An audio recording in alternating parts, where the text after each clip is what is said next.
በቀድሞ የሙዚቃ ህይወቷ የሜሪ አርምዲ አድናቂ ነበረች።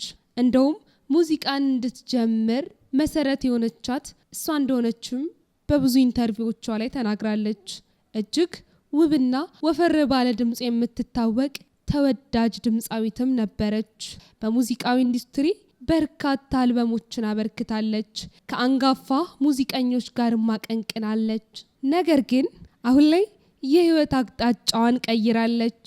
ይህች እውቅ ድምጻዊት ከሙዚቃ ከድምጻዊነት ዓለሙ ሙሉ በሙሉ ወጥታ ሌላ አዲስ ህይወትን ከጀመረች ሰንበትበት ብላለች። ከሙዚቃ ከአቀንቃኝነት ህይወቷም ኮብልላ ወደ ዝማሬው ዓለም ህይወት ገብታለች። የቀድሞ እውቅ ድምጻዊት የአሁኗ የቅድስት ቤተክርስቲያናችን እንቁ ልጅ ዘማሪት ማርታ አሻጋሪ። ዘማሪት ማርታ አሻጋሪ ማናት? ያልተሰማው ድንቅ እውነታና የህይወት ገጿስ? ክብራትና ክብሯን ውድ የጊዜ ሚዲያ ቤተሰቦቻችን እንደምሰነበታችሁ፣ እንዴት ቆያችሁልን? ሰላም እግዚአብሔር ከናንተ ጋር ይሁን። እንግዲህ ዛሬም እንደወትሯችን የዘማሪት ማርታ አሻጋሪ የህይወት ምዕራፏን የህይወት ገጿን እንዴትና መቼ ወደ ዝማሬው አገልግሎት ገባች የሚሉትንና አሁን ላይ በምን አይነት ሁኔታ ላይ ትገኛለች የሚሉትን ያልተሰማውን ድንቅ እውነታ ልናስደምጣችሁ ይዘንላችሁ ቀርበናል። ታዲያ የቻናላችን ቤተሰቦች የሆናችሁ ዝግጅታችንን ላይክ እና ሼር እያደረጋችሁ እንዲሁም ለቻናላችን አዲስ የሆናችሁ ቤተሰቦች ደግሞ ቻናላችንን ሰብስክራይብ እያደረጋችሁ እስከ ዝግጅታችን ፍጻሜ ድረስ አብረውን ይቆዩ።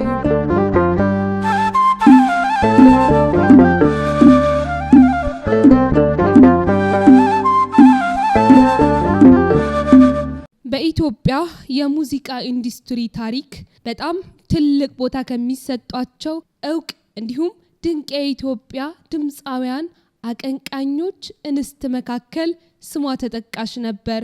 የቀድሞ ድምጻዊት ዘማሪት ማርታ አሻጋሪ።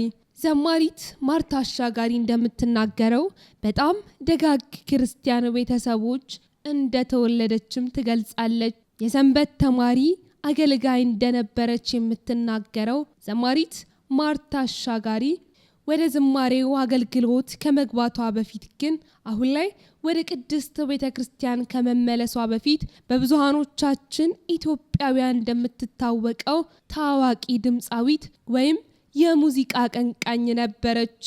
ታዲያ ይህን የሙዚቃ ህይወቷንም አንድ ብላ የጀመረችው በትምህርት ቤት በነበራት የትምህርት ቆይታ ነበር። ትምህርት ስንል ዘማሪት ማርታ አሻጋሪ አንደኛ ደረጃ ትምህርቷን እዚያው ባደገችበት ኮምቦልቻ፣ ሁለተኛ ደረጃ ትምህርቷን ደግሞ ጉለሌ በሚገኘው መድኃኔዓለም አጠቃላይ ሁለተኛ ደረጃ ትምህርት ቤት አጠናቃለች። ታዲያ ዘማሪት ማርታ አሻጋሪ በትምህርት ቤት ፊደልን ብቻ ሳይሆን በሙዚቃ ህይወቷ ሳለች መጠሪያዋ እንጀራዋ የሆነውን የሙዚቃ ህይወቷንም ተምራ ነበር የወጣችው።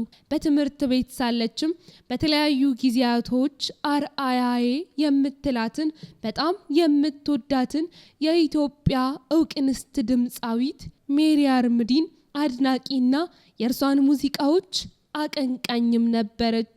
ለሙዚቃ ህይወቷ ጅማሯም ሜሪ አርምዲ ትልቅ መሰረት እንደጣለችላትም ትናገራለች። እንደውም ዘማሪት ማርታ አሻጋሪ ስለ ሙዚቃ አጀማመሯና የሜሪ አርምዲ አድናቂ እንደሆነች ስትገልጽ እንዲህ በማለት ተናግራ ነበር። ለመጀመሪያ ጊዜ የሜሪ አርምዲን ድምጽ ስሰማ እንዴት ሴት ልጅ የወንድ ድምጽ ባለው አስመስላ ማቀንቀን ትችላለች? እንዴትስ ድምጿ እንደዚህ ሊወፍር ቻለ ብዬ በጣም ተደንቄባት ነበር። ሙዚቃንም ስጀምር የሜሪ አርምዲን ቀለም ይዤ እንድጀምርም ረድቶኛል በማለት ትናገራለች። ለድምጿ መወፈርም ትልቅ አስተዋጽኦና ተጽዕኖ ያደረገባትም ሜሪ አርምዲን አብዝታ ትሰማት ስለነበር እንደሆነም ትናገራለች። ታዲያ ዘማሪ ማርታ አሻጋሪ በቀድሞ የድምጻዊነት ህይወቷ በርካታ ሙዚቃዎችን ለህዝብ ጆሮ ማድረስ ችላለች። በድምጿና በምታንጎራጉሯቸው ሙዚቃዎችም በበርካታ ህዝብ ጆሮ ውስጥ ለመግባትም ችላለች።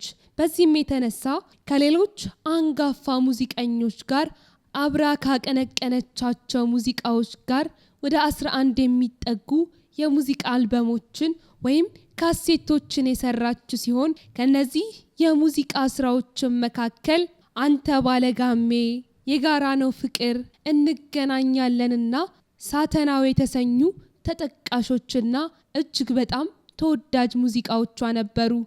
በወዳጅ ዘመዶቿ በጣም ተጫዋች እንደሆነች የሚነገርላት ዘማሪት ማርታ አሻጋሪ በጣም ተግባቢና ጠንካራ እናት ጭምር እንደሆነችም ይገለጽላታል። ዘማሪት ማርታ አሻጋሪ ኑሮዋን በስራ አጋጣሚ በሀገረ ካናዳ ካደረገች በኋላ እዚያው ሀገረ ካናዳ በኑሮ ከ20 ዓመታት በላይ በመቆየት 1 ሴትና 3 ወንድ ልጆችን በጥቅሉ 4 ልጆችን አፍርታለች። እናት መሆን መታደልም መፈተንም ነው የምትለው ዘማሪት ማርታ አሻጋሪ ፈጣሪ እነዚህን ልጆች ስለሰጣት እንድታገኝም ስላደረጋት በጣም የታደለች እንደሆነች ብትናገርም በሰው ሀገር ሆኖ ግን በራስ ባህል በሃይማኖትና በስርዓት ማሳደግ በጣም ፈታኝ የሆነ ጉዳይ እንደሆነም ትናገራለች። ታዲያ እነዚህን ብዙ ዋጋ የከፈለችላቸውን ልጆቿ ዛሬ ላይ በሀገረ ካናዳ በብርቱ የሚያገለግሏት መልካም ልጆች እንደሆኑም እናታቸው ዘማሪት ማርታ አሻጋሪ ምስክር ናት። ታዲያ ዘማሪት ማርታ አሻጋሪ እንዲህ ባለ መልኩ ለበርካታ ዓመታት በርካታ አልበሞችን በመስራት በሀገርም እንዲሁም በሀገር ውጪ በሙዚቃው ዓለም ከቆየች በኋላ በስተመጨረሻ ግን የአሕዛብን ፍቃድ ያደረጋችሁበትን መዳራትንና በስጋ ምኞትም በስካርም በዘፈንም ያለ ልክም በመጠጣት ነውርም ባለበት በጣዖት ማምለክ የተመላለሳችሁ ያለፈው ዘመን ይበቃናል እንዲል መጽሐፍ ቅዱስ በአንደኛ ጴጥሮስ ምዕራፍ 4 ከቁጥር 3 ላይ እሷም ልክ እንዲሁ ያለፈ ዘመን ይበቃኛል በማለት በብዙሃኑ ዘንድ ታዋቂ ያደረጋትን የድምፃዊነት የዝና ካባ በመጣልና የስጋ ፍቃድን ስራ መስራት ይበቃኛል በማለት ወደ ዝማሬው ህይወት ለመግባት ችላለች። በልጅነት መሰረት ወደ ሆነቻት ቤቷም ለመመለስ በቅታለች። ይህንን የዝማሬና አምላክን የማመስገን ህይወቴን በስንት ጸሎትና በስንት ስለት እንዳገኘሁት እኔ ነኝ የማውቀው የምትለው ዘማሪት ማርታ አሻጋሪ በዚህ የዝማሬና የመንፈሳዊ ህይወት ገብቼ ጣዕሙንና እንዲሁም ሰላሙን ሳየው ምን አለበት ቀድሜ ገብቼ በሆን ኖሮ የሚል ምኞት ያስመኘኛልም ትላለች። በዚህ መሰረት እንግዲህ ወደ መንፈሳዊነት ወደ ዝማሬው አገልግሎት ከገባች በኋላ በአንድ ወቅት በአንድ ቃለ መጠይቅ ላይ ባደረገችው ቆይታ ስለ መንፈሳዊ ህይወቷ እንዲህ ስትል ገልጻ ነበር። የመንፈሳዊነት ህይወት ማለት የሰላም የእርጋታ ህይወት ነው የምትለው ዘማሪት ማርታ አሻጋሪ ይህንን ህይወት ቀድሜ ማግኘት ብችል ኖሮ ቀድሜ ባጣጥመው ኖሮ እንዲሁም ልጆቼን በደንብ በመንፈሳዊ ህይወት ጠንካራ እንዲሆኑ የአብነት የድቁና ትምህርትም ተምረው እንዲያድጉ ባደርግ ኖሮ ይበልጥ ደስ ይለኝ ነበር። ነገር ግን ሁሉም ነገር ፈጣሪ ሲፈቅድ ነውና የሚሆነው አንቺ የምትመለሹ በዚህ ጊዜ ነው ስላለኝ ወደ ዝማሬው ወደ መንፈሳዊነት ህይወቴ አምላክ በጠራኝ ጊዜ ተመልሻለሁ። እርሱ በፈቀደልኝ መልኩ ወደ ቤቱ በንስሐ ሳሙና ታጥቤ ገብቻለሁ በማለት ትናገራለች። ታዲያ በዚህ መሰረት እንግዲህ ወደ ቤቱ ወደ ቅድስት ቤተ ክርስቲያን ከተጠራች በኋላ በመጀመሪያ ዝማሬዋ ካስገባኸኝማ በተሰኘው ጣዕመ ዝማሬ አምላክን አወድሳ ወደ ቤቱ ገብታለች።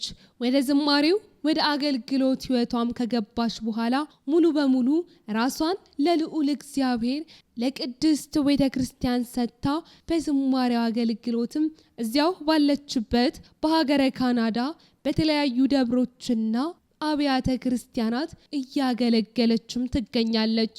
ቀድሞ ትኖርበት የነበረውንም የድምፃዊነት ህይወቷ ሙሉ በሙሉ እንደረሳችውና ሌላ አዲስ መልክ፣ አዲስ ህይወት፣ አዲስ ኑሮ እንደጀመረችም በብዙ መልኩ ትገልጻለች። እኔ ከዚህ በኋላ አዲስ ሰው ነኝ፣ ራሴን ለልዑል እግዚአብሔርና ለእናቱ ለቅድስት ድንግል ማርያም ሰጥቻለሁ፣ እነሱንም ሳመሰግን በቤቱ ኖራለሁ በማለትም ትናገራለች። ውድ የጊዜ ሚዲያ ቤተሰቦቻችን ለዛሬ በዘማሪት ማርታ አሻጋሪ የህይወት ገጽ የህይወት ምዕራፍ ላይ እንዲሁም ያልተሰማውን ድንቅ እውነታ ልናስደምጣችሁ ልናስቃኛችሁ ይዘንላችሁ የቀረብንላችሁ ዝግጅት ይህንን ይመስላል። በሌላ ዝግጅት እስከምንገናኝ ሰናይ ጊዜ ለእናንተ ተመኘን።